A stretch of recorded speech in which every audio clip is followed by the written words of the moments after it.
Okay, good morning, Jairam here, Almas. Welcome to Almas Market Morning. Suddenly we are into a high volatility period for the markets. The new variant from South Africa obviously providing the trigger. The high volatility is also because different countries have been reacting different ways. Some are cool, some are quite severe. US and UK banned immediately the travel from those African countries. Japan today actually banned all foreigners, which is looking like a very severe reaction. So we just have to, have more inputs on the curability of the new variant, which World Health Organization may provide in the days to come before we decide on the direction for the markets. We should also remember that it's a seasonal factor, year-end, that's keeping the investors on the profit-taking side on some pretext or the other. So even if the COVID fears go away, they will be on the profit-taking side for some reason or the other. VIX jumped 54% on the day of big moves, which is an indication of extent of complacency and a positioning in the market.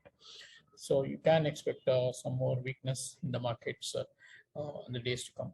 Let's also remember that even if these COVID fears go away, fresh COVID fears go away or recede, we have the threat of Fed increasing the taper amount or even going in for rate hikes at least twice in the next year. So these will obviously keep the dollar strong against the emerging market currencies, particularly the ones which have been overbought or rather remain resilient, like the Indian rupee and perhaps even the Chinese yuan at some stage.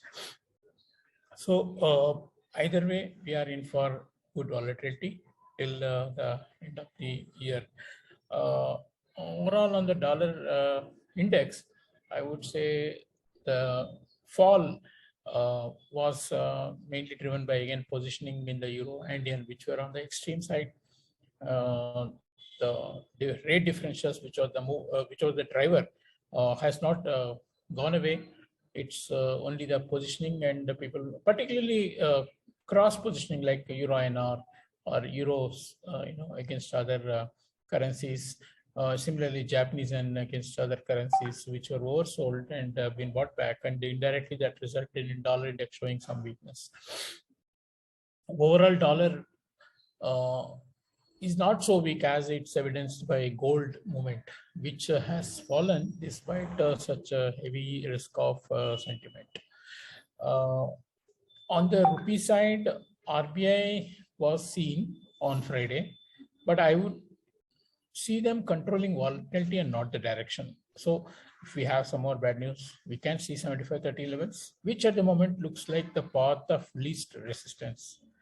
In the macro picture for India, I would look at the trade data for November, because that has been one area of big concern for our current account.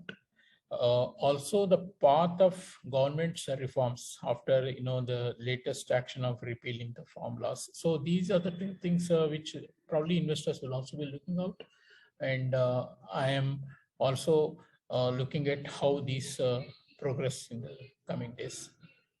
For rupee range today, 74.70 should act as a very good support.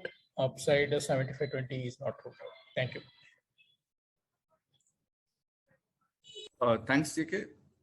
This is Pankaj. So basically, the market reactions both on Friday evening and today morning can be taken as a hint of that both the time markets are little illiquid. Friday evening, because of it's a follow-up day on a Thanksgiving, and today morning is more of Australia Open. The more trend or maybe real sense we will get in a London and US time. Looking at the Friday closing hours of financial market and now opening hours of markets today morning, risk assets corrected upwards and risk assets, averse assets corrected downwards. Equity futures are up, oil up, and bond prices are down. Crude oil fell on that day 13%, which is guaranteeing now that OPEC plus alliance will not increase production in January. Gold, which had earlier was getting advantage of a risk aversion asset, this time it has not got any advantage of a risk aversion assets, and now currently dealing at $1794 per ounce. Looks like we will be in the range of 1770 and maybe 1820, 25 this week. Benchmark 10-year US yields and 2-year US yields fell 16.8 basis and 14.2 basis respectively on Friday evening.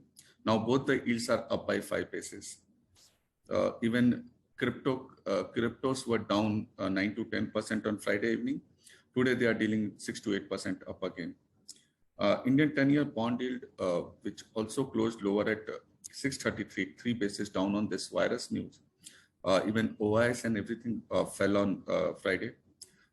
We would be seeing action today on that part.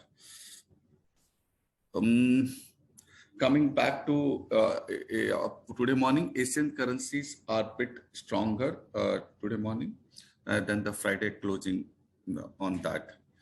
What we are seeing now is the probability of rate hikes in the year 2022 is now probably only 3 rate hikes rather than 2 rate hikes rather than 3 rate hikes which were getting priced in 2 days before.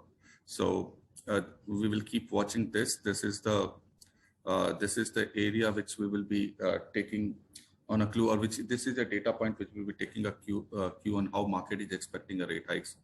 By the way, Powell and Yellen both would be testifying before Senate on Tuesday and Wednesday on forthcoming monetary policies and their actions. Yeah, that's all from me. Have a nice day. Thank you.